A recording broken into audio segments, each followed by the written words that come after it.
Boa noite, irmãos. Desejamos a todos a paz e as bênçãos de Deus sobre suas vidas. Nós vamos ler no Salmo 34, verso 17. Clamam os justos, e o Senhor os escuta e os livra de todas as suas tribulações. Nós queremos fazer algumas comunicações à igreja. Estamos em reforma do templo e nós contamos com as suas orações pela continuidade desta reforma. Queremos comunicar também que na reunião do conselho desta segunda-feira, o conselho resolveu cancelar as festividades de 7 de setembro e adiar para uma data que será definida posteriormente. Queremos comunicar também que o conselho da igreja recebeu o decreto do nosso município 1956-2020, que permitiu o retorno das atividades religiosas em nossa cidade. Este decreto estabeleceu que estão impedidos de participar do culto crianças menores de 12 anos, pessoas com 60 anos ou mais, gestantes, pessoas em tratamento de câncer ou com doenças crônicas. Nós queremos comunicar a necessidade dos irmãos cumprirem estas exigências do decreto, porque se não for cumprido, isso vai prejudicar a igreja e poderá ser necessário cancelar o retorno. Uma parcela significativa da igreja ficará prejudicada. Então nós gostaríamos de apelar aos irmãos que a partir do início das atividades religiosas, que os irmãos que são do grupo de risco fiquem em suas casas e não venham participar das atividades da igreja. Com base nesse decreto, o Conselho da Igreja decidiu retornar às atividades no dia 5 de julho, primeiro domingo de julho, a partir das 10h10, que é o horário normal do culto pela manhã, com a celebração da ceia do Senhor. Os estudos bíblicos de quarta-feira continuarão sendo gravados, disponibilizados, como também pretendemos que os cultos da manhã sejam gravados e disponibilizados. Nós recebemos, amados irmãos, notícias hoje muito tristes e desagradáveis de que a pandemia ela está contaminando muitas pessoas no interior do nosso estado e também na nossa região. E por causa disso, nós pedimos aos irmãos as suas orações. Clamem a Deus em favor daqueles que estão contaminados, em favor da cura desta pandemia, da sabedoria do Senhor sobre os nossos governantes e que a mão de Deus esteja abençoando o nosso município e a nossa região. Tiago 5,16 diz: muito pode por sua eficácia a súplica do justo. Não é hora de desavenças, de discussões, mas é hora de oração, é hora de clamar a Deus, é hora de confiar no poder e na graça de Deus, pedir a intervenção do Senhor. Nós devemos levar sempre as nossas súplicas, as nossas ansiedades, as nossas preocupações no altar do Senhor, no trono da graça de Deus, de onde Ele dispensa a sua misericórdia, a sua graça sobre nós. Nós vamos ler a palavra de Deus no Evangelho de Mateus, capítulo 7, versículo 21 até o versículo 29.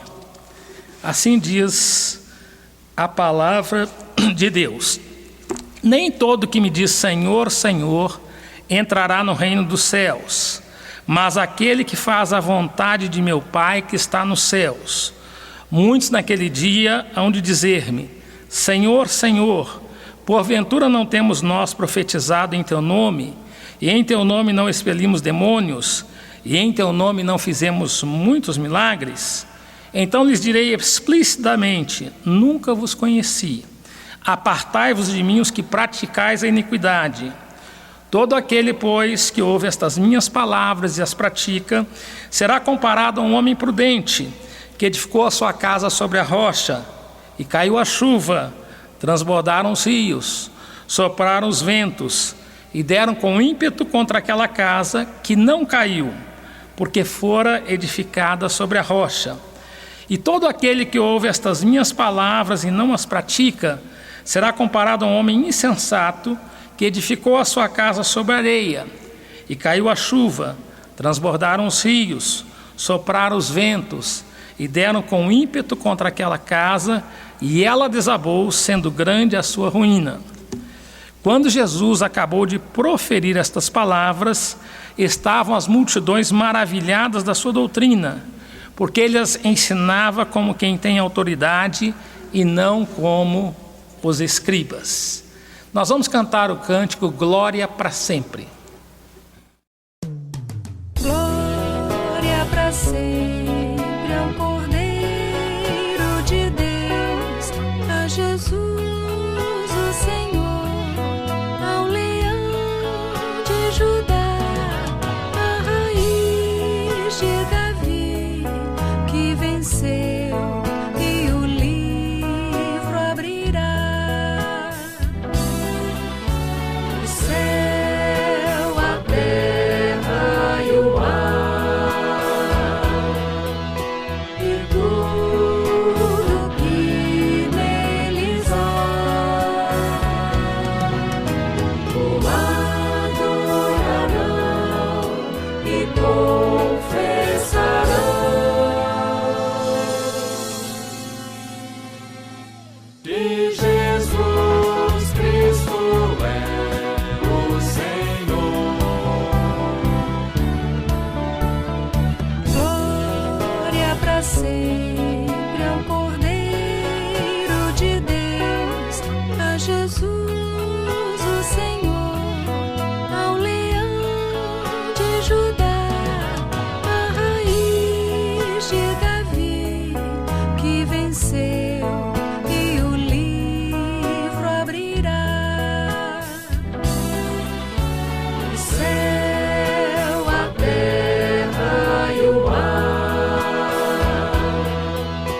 e tudo que neles há, o adorarão e confessarão. Que Jesus Cristo é o Senhor.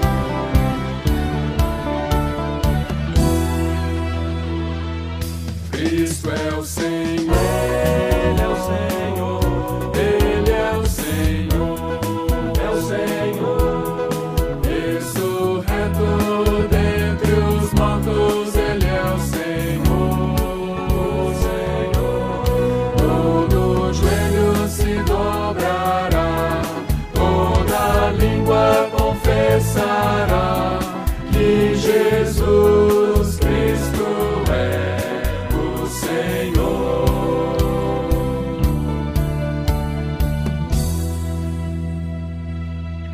Cristo é o Senhor. Ele é o Senhor. Ele é o Senhor. É o Senhor.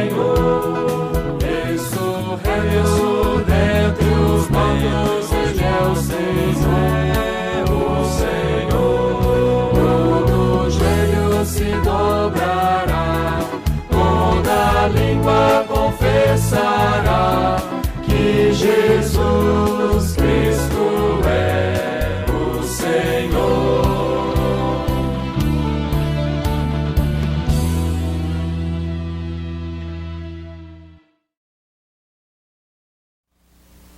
Vamos orar.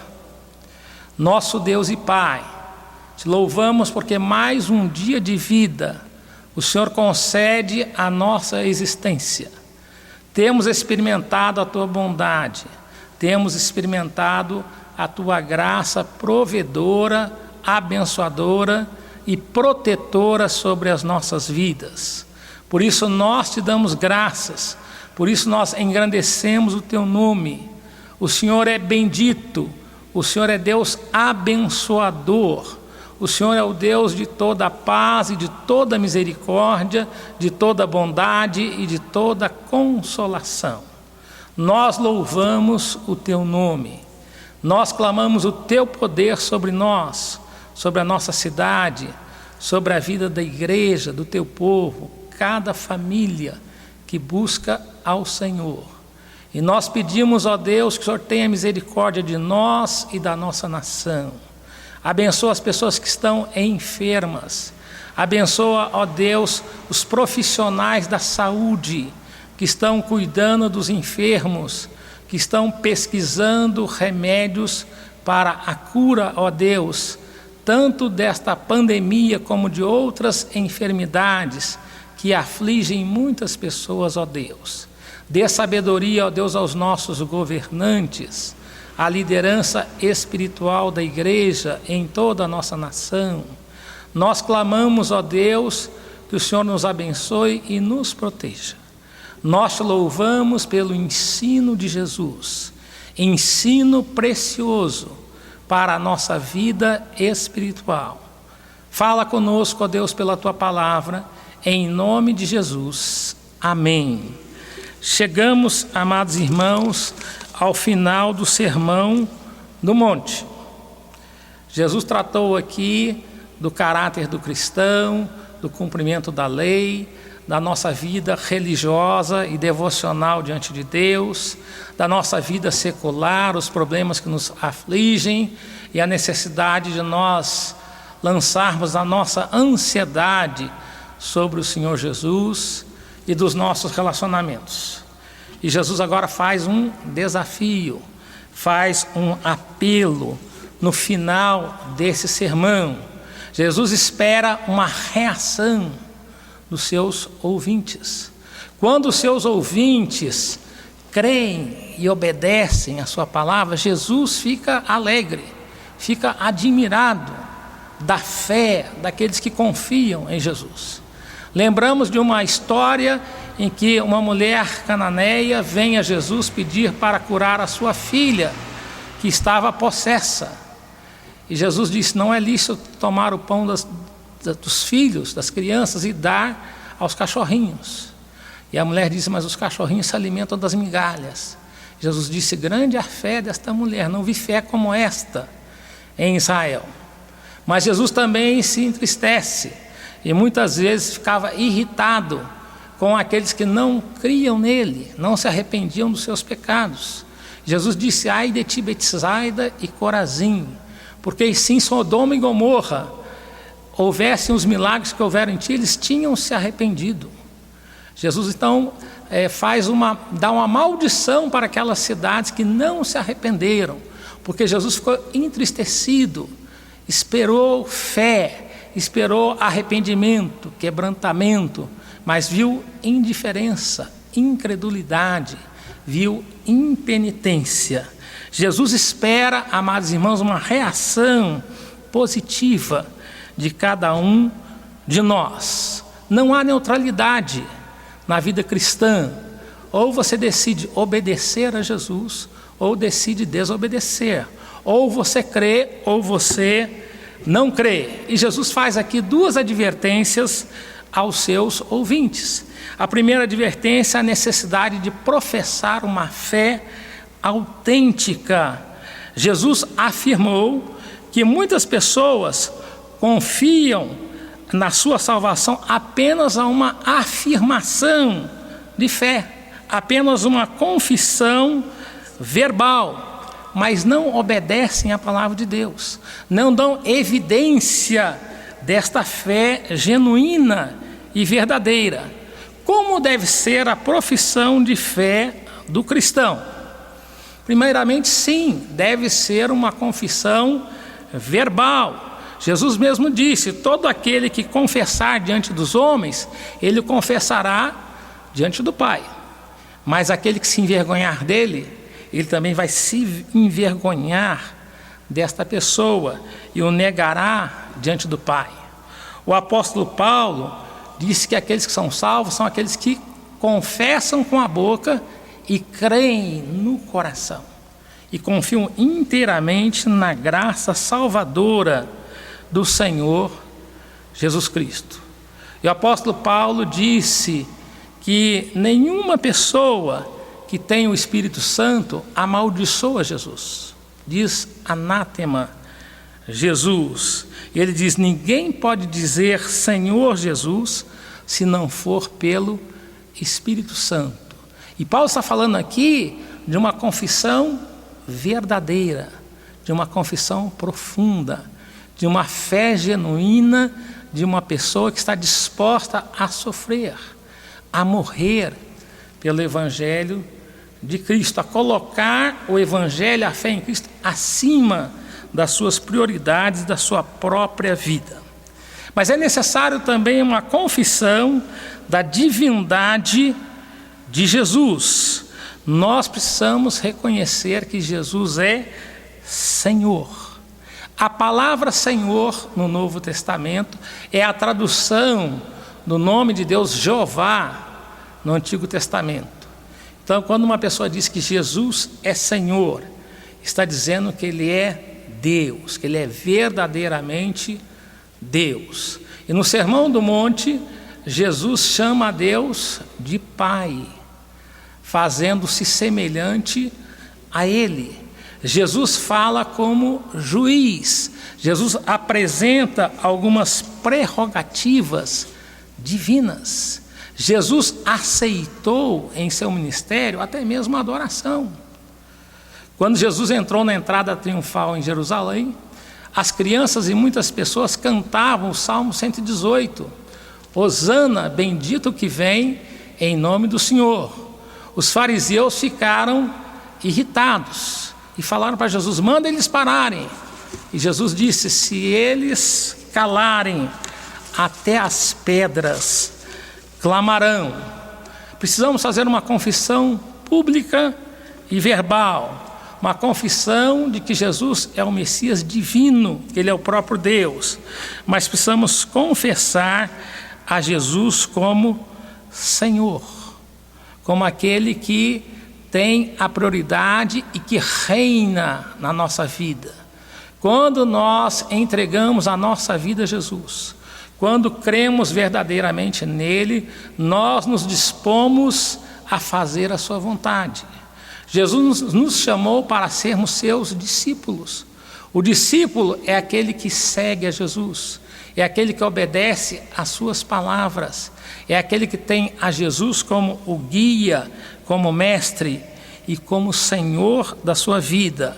Jesus disse: por que vocês me chamam Senhor e não fazem o que eu vos mando?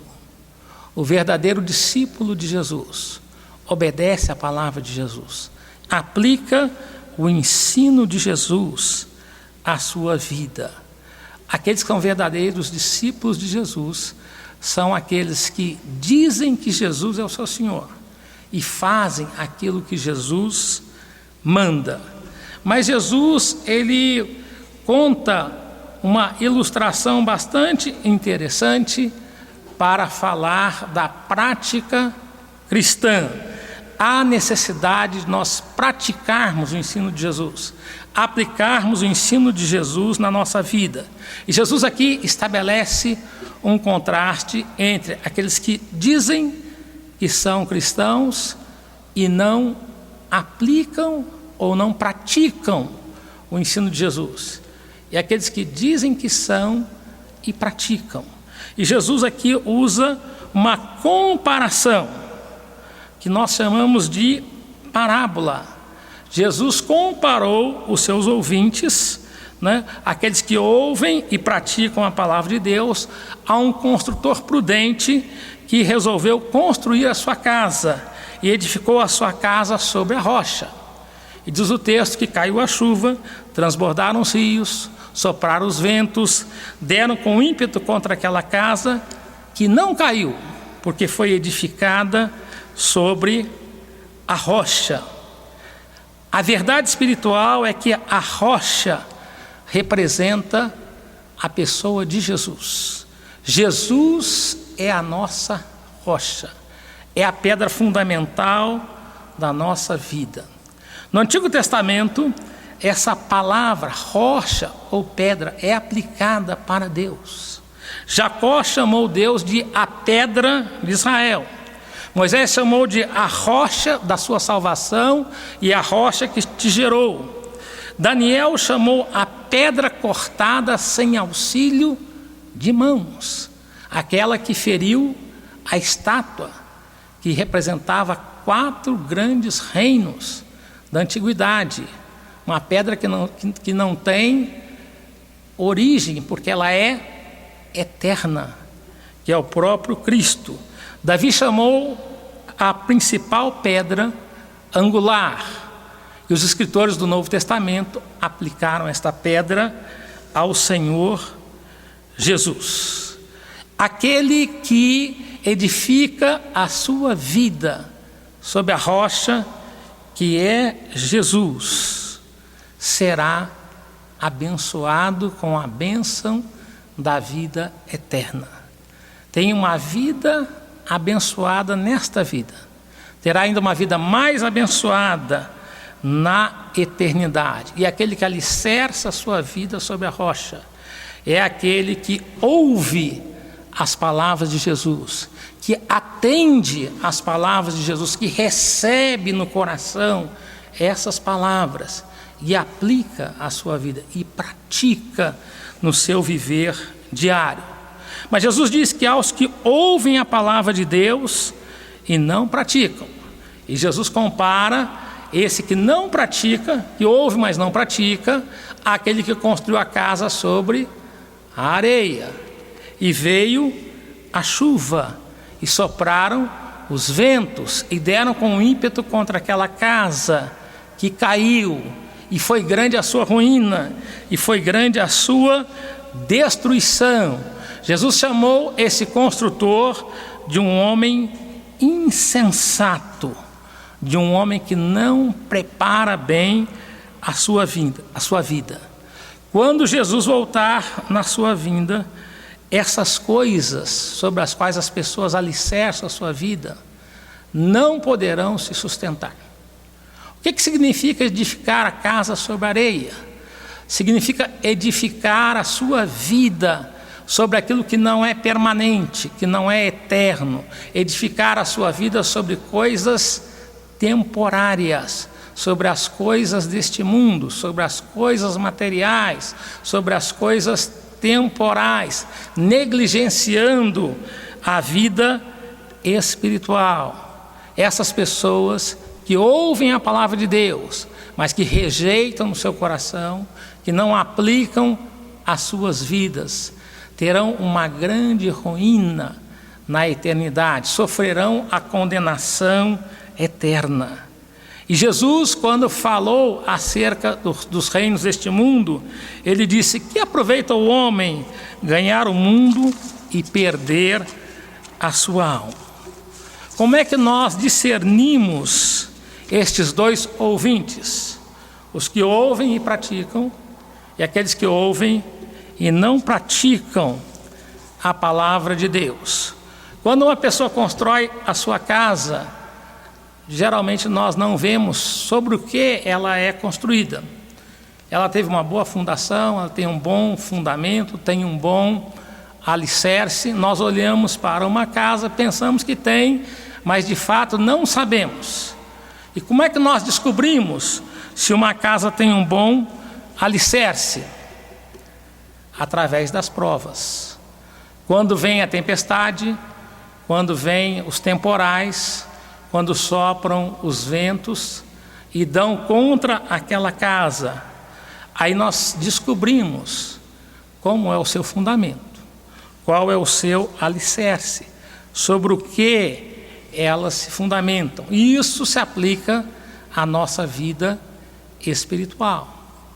Quando vêm as tempestades da vida, quando vêm as aflições da vida, quando vêm as grandes provações, e muitas vezes até mesmo as pequenas, pela sua reação diante das provações, diante das dificuldades, nós podemos saber sobre o que você está alicerçando a sua vida. O crente verdadeiro muitas vezes passa por grandes aflições. Esse é um tempo de não murmurar, não queixar, não reclamar, não ser rebelde, mas quando vem lutas grandes e intensas, é tempo de dobrar os joelhos, é tempo de buscar a presença de Deus, é tempo de clamar ao Senhor, é tempo de manifestar uma fé pura, uma fé sincera, uma fé verdadeira, confiando naquele que tem poder para controlar os ventos, as tempestades e trazer abundância. Estamos passando por um momento de tempestade, por um momento de aflição, não só na nossa região e na nossa nação, mas no mundo inteiro. Esta aflição vem para todo o mundo. Às vezes parece que vai acalmar, às vezes parece que a tempestade vai aumentar. E quando ela vai aumentar, amados irmãos, é tempo de nós clamarmos, de nós buscarmos ao Senhor, de nós não nos queixarmos. Salomão disse que cada um queixe dos seus pecados e não murmure contra o Senhor. É tempo de confiar no poder de Deus, amados irmãos.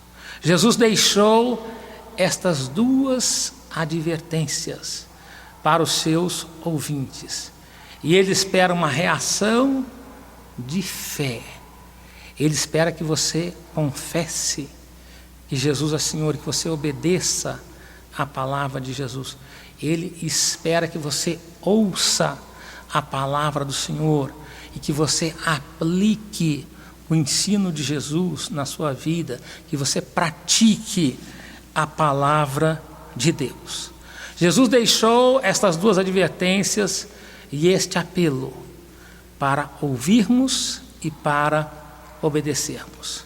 E quando Jesus terminou este grande sermão, tão cheio de lições para a nossa vida, tão maravilhoso, o texto diz que as pessoas, elas estavam maravilhadas com o ensino de Jesus, porque Jesus ensinava como quem tem autoridade. Que autoridade Jesus tem? Jesus tem autoridade como mestre. Ele é um mestre por excelência.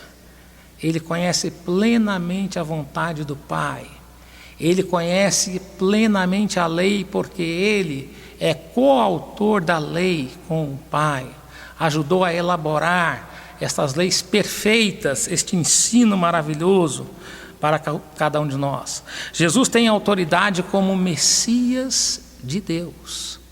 Jesus de Nazaré, que nasceu, viveu, exerceu o seu ministério, morreu na cruz em nosso lugar, ressuscitou dentre os mortos, subiu aos céus, está sentado à direita do Pai. Jesus é o Filho de Deus. Jesus é o Messias de Deus. Jesus falou das Escrituras. Jesus falou da palavra de Deus para os seus ouvintes. E as Escrituras falam de Jesus. As Escrituras falam que Jesus é o Messias prometido por Deus, que veio ao mundo para trazer para o seu povo a salvação de Deus. Então ele fala com autoridade de Messias. Jesus tem autoridade como Senhor, porque ele é Deus, Jeová. Mas ele também é retratado como Filho do Homem, na visão de Daniel, como aquele que tem controle universal, como aquele que é o Senhor de Davi. Quando Davi no Salmo 110 diz assim: disse o Senhor ao meu Senhor, disse Deus Pai a Deus Filho, assenta-te à minha direita, para que eu ponha a terra sob o estrado dos teus pés. Jesus, amados irmãos, é o nosso Senhor. Mas Jesus tem autoridade, amados irmãos, da sua vida e do seu exemplo. Jesus apresentou o ensino perfeito da lei de Deus para o seu povo. E por essas leis perfeitas de Deus, o povo de Deus é conhecido como um povo sábio, como um povo inteligente, que obedece à voz de Deus, que obedece à palavra de Deus. Mas Jesus é o exemplo perfeito do seu ensino. Ouvimos o ensino de Jesus, o melhor ensino que existe, e olhamos para Jesus, o exemplo do seu próprio ensino. Que possamos, amados irmãos, ouvir este ensino de Jesus, que possamos confessar a Jesus como Senhor, possamos obedecer a sua palavra e praticar na vida diária os seus ensinos. Que Deus assim nos abençoe. Amém. Nós vamos cantar o hino 110A, Em Jesus Confiar.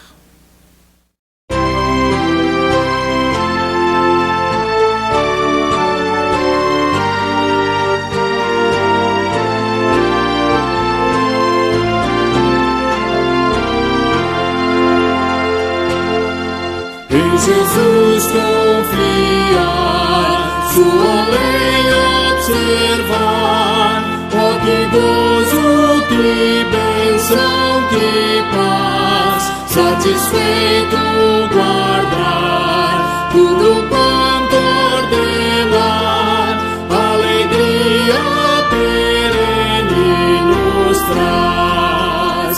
Creio observar tudo quanto ordenar, o fiel obedece ao que Cristo mandar. O inimigo falaz, a calúnia mordaz, Cristo sabe desprestigiar.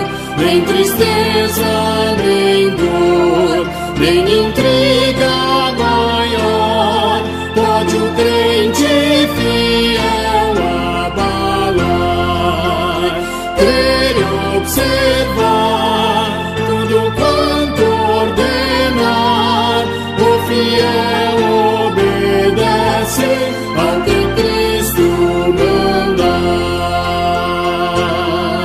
Grande prova de amor, comunhão no Senhor, tem o crente zeloso e leal, o seu rosto mirar, seus segredos privar, é consolo que não tem igual.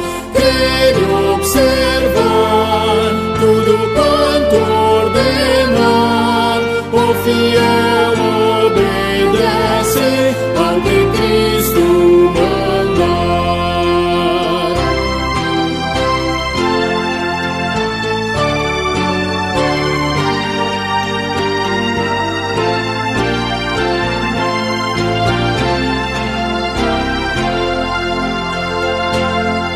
Resoluto, Senhor, e com zelo e fervor, os teus passos queremos seguir, teus preceitos guardar, o teu nome exaltar, sempre a tua vontade cumprir.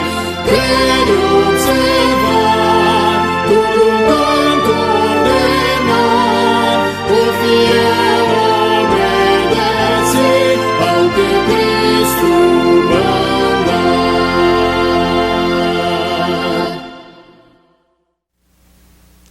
Vamos orar, encerrando o culto desta noite. Nosso Deus e Pai Celestial, te agradecemos pelo ensino perfeito de Jesus para as nossas vidas. Ensino que tem valor para a eternidade. Te louvamos porque Jesus trouxe esse ensino vivo, esse ensino perfeito, esse ensino abençoador. E Jesus praticou, e Jesus obedeceu em tudo ao Pai, e Jesus é o nosso exemplo, Jesus é o nosso modelo perfeito. Ele cumpriu a sua palavra, e Ele nos exorta, nos adverte, nos convoca a obedecer a palavra de Deus, a seguir o seu caminho, a andar nos seus passos. Agora, Senhor, fortalece a nossa fé, para confiarmos plenamente no Teu poder e na Tua graça. Dá-nos, ó Deus, humildade, dá-nos, Senhor, sabedoria, nós clamamos. Dá-nos, ó Deus, a tua paz, que diante das lutas, das adversidades, diante da pandemia, possamos ter tranquilidade e paz, possamos confiar plenamente no Senhor, possamos buscar de todo o coração o Senhor, para vivermos uma vida na tua presença, para vivermos uma vida agradável ao teu santo nome. Abençoa e fortalece a tua igreja, ó Deus. Derrama sobre nós a tua paz. Clamamos ao Senhor que abençoe, ó Deus, as reformas que estão sendo feitas. Louvamos-te, ó Deus, pela reforma do colégio, que já está finalizando. Louvamos-te pela reforma aqui no templo, ó Deus. Pedimos que o Senhor continue nos abençoando, ó Deus, concedendo os recursos para o andamento desta obra e dando sabedoria aos que estão conduzindo esta obra, ó Deus. Dá-nos, Senhor, a tua paz. Abençoa, Senhor, a nossa nação, abençoa as famílias da igreja, abençoa os enfermos, ó Deus, abençoa aqueles que estão enlutados pela perda de seus queridos, dando conforto e paz.